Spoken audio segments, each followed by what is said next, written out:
asalaamu calaykum waraxmatullaahi wabarakaatuhu kusoo dhawaada Somali Youth Scholars. haddii ay tahay dabcan markii koowaad aad soo booqatay youtube kasoo dhawo ayaan ku leenahay holan. youtube-kan waa youtube aan ugu talagalnay inaan ku caawino dhalinta soomaaliyeed oo nagu soo gudbino fursadaha maanta ka jira dunida dacaladeeda. ama bacd maanta insha allah mawduuc aad u muhiim ah isla eegi doonaa. waxaan maanta barnaamijka ku wareysan doonaa walaal qof agteeda qaaliga ah, saaxiib hore oo aan in badan wada xiriirin oo aan hadda ka warhelay inuu Kanada jiro, oo aan markii dambe wada xiriinay oo aan is wareysanay, oo ka mid ah dadkii ku baxay barnaamijkan Express Entry. insha allah Express Entry waxaan rajeynayaa maanta wax waliba oo ku saabsan inaan wax badan ka weydiino. midda kale waxaan rajeynayaa videoga markaad daawatid inaad su'aalo badan aad isweydiini doontid oo ku saabsan videogani. then waxaan sameyn doonaa insha allah video kale oo aan si fiican idinkugu sharxi doono waxyaabihii isteebada aan mar leed sida oo blagaran leed wax waliba oo walaalkeena maanta uu maray hore uu u maray. insha allah video waxaan sameyn doonaa just videogani daawo waxyaabihii su'aalaha qabtan qaybta commentiga inoogu reeb. insha allah barnaamijkeena aan bilaaweynaa. Xuseenow brother kusoo dhawo barnaamijka. bal waxaan oo bilowdaa akhbaartaada guud, bal asxaabta la wadaag waxbarashadaadii, meesha wax kusoo baratay, bal arrin guud waxyaabo noloshaada bal naga sii. aad u mahadsan tahay. horta magacaygu waa Xuseen. anigu waxaan baajkiga kaga soo dhameeyey Soomaaliya, kadib masterkeyga waxaa u soo aaday dalka Malaysia. bal Xuseen, bal waxaa iiga warantaa sida filayo waxaa tahay dadkii oo nasiib ku yeesheen ay ku baxaan barnaamijkani Express Entry dowladda dalka Canada ay bixiso. bal sanadkee aad xareysay barnaamijkani oo aad ilaahay ku saalay inaad baxdid? walaani barnaamijkan waxaa xareeyay 2018 xareeyay, laakiin si toos ah 2019 u baxay. yaa 2019 u baxday, masha Allah. alright, waa gartay. bal Xuseenow, bal waxaa iiga warantaa yani barnaamijkani programkan Express Entry maxaa waaye macnihiisa guud, bal nala wadaag maxaa waaye bal asaga dhan. horta Express Entry waxaa waaye waxaa loogu talagalay dadka xirfadda leh oo raba inay Canada yimaadaan ay ku noolaadaan meesha ka shaqaystaan. barnaamijkan wuxuu ku beesgaraysan yahay dhibco. qofka dhibcahaas ayuu micnaha system markuu soo gala dhibcaha la siinayaa. marka dhibcahaas markii uu qofku waxaa waaye dhibcihii loogu talagalay marka uu gaaro ayaa micnaha saas barnaamijka ku beesgaraysan waxaa waaye dhibco waaye. sidoo kale barnaamijkan 3 nooc oo kala baxaa. qeybahaas 3 noocaas oo kooban. يعني waxaa dhahday barnaamijku waxa waaye waa barnaamij yani xaq dhibco yani lagu xisaabinayo sida dareensan sidaas ka wada Soomaal yani marka dhibcahan yani sidee ku ogaanay yani ina dhibci saxda ah haysto, sidoo kale sidee ku calculate yani sidee ku xisaabinay dhibcaha inta liiga baahan yani sidee ku ogaanay? dhibcaha waxa ku ogaan kartaa waxaa jiro isla website-ka profile ka samaysanaysa oo ka xariisanaysa ayaa meel waxaa jirto website oo CRC oo CRS lahayo oo dhibcaha inta dhibco micnaha ka heli kartid marka profile-kaada meesha geli. sidoo kale ku sheegay intaanan ka hor micnaha profile samaysan. alright, yani profile-kaas maxaa waaye profile-ka hadda aad sheegaysid yani profile oo waxaa waaye يعني Express Entry profile samaysanay yani waxaa waaye sidii application-ka xariisinaya caadiga. application-kaas markii yani qaab information-kaada wax kasta ku saabsan profile-kaada noqonaya, sida hadhow waxbarashadaada oo kale, imtixaanadaada oo kale, waxaa waaye experience-ga waxaas u leedahay oo kale. يعني waxyaabaha ku buuxinaysa waxa waaye yani work experience-ga miya ka wada iyo da'daada iyo waxbarashada. waxaa waaye waxbarashadii haddii aad luqad taqaanid da'daada waxaa waaye haddii aad family informationka sidoo kale waxyaabaha aad ku buuxinayso waxaa haddii experience leedahay oo hore usoo shaqaysay iyo inta sano oo experience leedahay waxaas. Okay. hadda kasoo qaad masala hadda waa xiray express intrigii formkii waxyaabihii liiga buuxiyey yani contactigii personal detailskii work experience waxyaabihii waxbarashada waa geliyey then waxaa dhibciya xisaabsada dhibcihii intii liigu baahanaya yani aan arkay then maxaa dhacaya marka meeshaas kadib waxaa dhacayo waxaa waaye dhibci markaa xisaabsatid oo ogaatid micnaha inaad profile samaysan kartid oo xareysan kartid waxaa jirto 3 qaybood oo micnaha ku xareysanaysid yani 3 shay micnaha 3 program jiro oo 3 program waxay hoos yimaadaan yani express entry dadka xareysanaya yani ay ku basgarisay saddexdaas intaas oo hoos yimaadaan 3 bal maxay yihiin ma noo sheegi kartaa saddexda waxay kala yihiin mid waxaa waaye federal skilled worker midna waxaa waaye federal skilled trade midna waxaa waaye Canadian experience class waxaa dhahday mesela Canadian experience class federal skilled worker and federal skilled trades marka then waa maxay marka saddexda mesela Canadian experience class maxaa waaye yani dad noocee waa dadkaas Canadian experience class waxaa waaye qofka Canada markuu imaado qaab shisheeye ku imaado oo Canada hal sano ka shaqeeyo wada sharci ku shaqeeyo shaqadaasna ay tahay shaqo oo micnaha full time oo shaqo ah waxa uu ka shaqeynayna micnaha ay tahay wax micnaha waxbarashadiisa la xiriirto marka qofka noocaas oo kala wuxuu soo galayaa category-ga oo Canadian experience class then adiga yani category-gan adiga u fiirinaya oo xareysanaysa category-gan adiga u fiirinaya okay mesela waxyaabo ka laga baahan yahay waxaa kamid ah inaa 1 year ugu yaraan inaa 1 year experience leedahay inaa full time shaqaysay oo 1 kaas yar oo shaqada ah iyo sidoo kale waxaa laga baahan yahay waxaa ka shaqaysay iyo waxaa soo baratay inay islahaadaan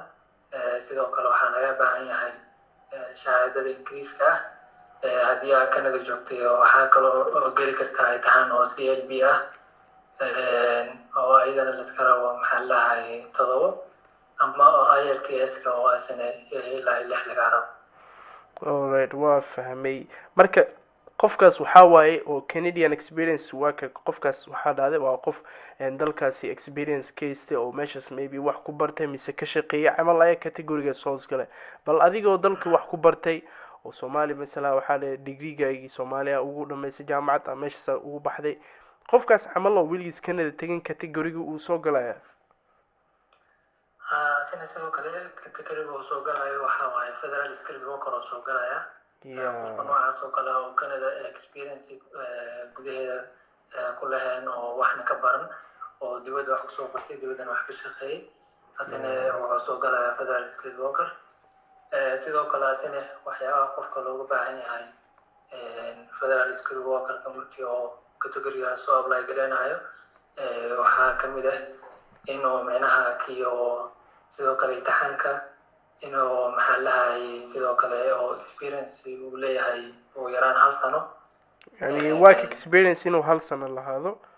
ugu yaraan okay iyo waxa work experience-ga inay micnaha ayadana ay tahay wax uu soo bartay wax la xiriiro yani shaqadu qabanayo inay waxbarashadiisa islahaato يعني إنه يعني وحابة سأفهم يعني proof of the language إن اللغة دي إنها تقن عديسة أو إيكاروان يعني at least إن CLB 7 1 year experience of work experience إنها هالسنة ويران هيستيد sidoo kale wax kale oo jiro wax kale jira إيكاروان ما جرى يعني واحد financial عمل إيكاروان إنها bank statement أو كله إنها تستيد ما جرى waxyaabahaas way jiraan oo bank statement-gaas iyo laakiin qeybahaas waxaa laga baahan yahay oo kale markii aad adiga invitationka heshid oo kale oo BR-ka aad xareysanaysid oo kale waxaa laga rabaa inaad bank statementgaada waxaas ay diyaar ku noqdaan sidoo kale documentyaal badan oo laga baahan yahay markii aad waxaas diyaarinaysid laakiin categorigan inaad soo geshid waxaa waaye minimumka laga baahan yahay oo waxaa waaye inaa minaha imtixaankaas shahaado ka haystid IELTS dhibco fiican sidoo kale inaa minaha waxbarashadaada batch ama master haddana inaa ugu yaraan leedahay hal sano experience okay hadda meeshaan waxaa dhahday CLB yani CLB markii loo eego IELTS yani waa laba exam kala duwan laakiin adiga qasab kuumahan yani inaad soo qaadid CLB yani IELTS waa qaadan kartaa IELTS waa qaadan kartaa CLB-ga imtixaankaas Canada gudaheeda lagu qaadaa Canadian language benchmark lahaa markaasina qofka minaha Canada kale oo kasoo xareysanayo express entry-ga imtixaankaasina waxaa waaye gali karo alright waa fahmay then bal hadda waxaa dhahday waxaa waa hadda express entry-gi wixii dhan waa sharaxday waa inoo sheegtay steebihii uu hoos imaado qaybtan kale federal skilled tradeska maxaa waa midaas bal iyadan waxaa qaybtan waxaa soo hoosgalayo dadka oo xirfad ahaan u leh maxallaha electriga maxallaha kuukarka kuwa furnooyinka waxaa ka shaqeeyo dadkan minaha xirfada aan يعني هي شهادة جامعات بروفيشنال wax u baahnay يعني technical skills adii kana si fudud yani technical skills dadka leh technical skills ka dadkaas soo galayo sidoo kale dadkaasna waxaa lagu baahan yahay luqadda Ingiriiska inay micnaha imtixaanka ay ka haystaan IELTS maxallaha ugu yaraan 4 qaybta oo speaking-ka iyo listening-ka sidoo kale ayadana qofka haddii uu Canada gudihiisa kasoo xareysanayo naasina waxaa looga baahan yahay CLB-ga imtixaankaas inuu ka haysto ugu yaraan 4 alright waa fahmay then hadda waxaa waaye wixii dhan documentiyada yani dhibcahayga waa haystaa waa hadda waxaa waaye eligible out inaa xareysatid profile samaystid express entry then waa xareysatay then markaa xareysatid formkii wixii dhan then maxaa dhacaya meeshaas يعني ma waxaa sugaa natiijo aan ku guuleysanayo yani iisoo sheegaysa mise maxaa dhacay then markii waa xareystay profileka waa create gareeyey informationkee buuxiyey waa diray then intuu galaya waxaas aad diray profileka marka aad samaystid oo waxyaaba laga baahnaya aad soo buuxisid kadib waxaa galaysaa buulaa galaysaa oo intaas dad kale oo candidate badan oo ayna sidaas oo kale buulaa la galaysaa marka waxaa jiro sanadkii maxallahay labadii bil marba waxaa waaye dhibcaha lasoo saaraa marka dhibcahaas haddii oo cut-offka waxaa waaye oo ka sare martid oo kale waxaa kusoo gaarayso waraaqada oo invitation letterka aad ku xareysanayso maxallahay BR-ka haddii oo cut-offkana minaha ka hooseyn oo isla cut-offka lamid tahay sidoo kalena idin waxaa laga baahan yahay inaa mar kale minaha dib profileka u dirtid haddii aad cut-offka maxallaha dhibcaha loogu talagalina ka yartahayna idin buulka weli kusii jiraysaa ilaa iyo minaha kii oo dhibcaada waxaada cut-offka gaaraya waa gartay yani waa sidii yani sidii lotrig oo kaleeto yani lotrig masala waa xareysatay then waxaa waaye natiijadii soo baxday waa aragtay then marka facekaas waxaa facekii labaad oo ku bilaabanayo marka kan sidoo kale waxaa u maleeya yani waxaa waa sidaas marka sidaa dareensanaya marka asaga dhan yani wuxuu ka kooban yahay yani barnaamijkan yani sidaan dareensanaya laba qaybood sidaan dareensanaya sidaas sax miya yani mir aad heerka koowaad oo aad express entry profilekaas aad samaysanaysid then marka profileka samaysid aad submit garaysid aad dirtid then haddana waxaa imaanaysaa qaybtani oo yani buulkii waxaa hadda adiga scoreka haysid yani cut-offka uu ka sareeyo yani codofka hadduu uu hooseeyo yani scoorka ugu sareeceen adeega lagu soo dooranaya sidaa sheegtay oo waxaa helaysaa yani invitation letters aad sugaysa oo aad ku apply garaynaysid b r a b r micnaha waxaa ula jeedaa permanent resident yani degenaansho sharci degenaansho labada qayb waxaa waaye qofka markii uu cut-offka dhibcaha pointeska loogu talagalo ka sara maro waxaa usoo dhacayso ita usoo dhacayso oo invitation oo ku xareynayo PR-ka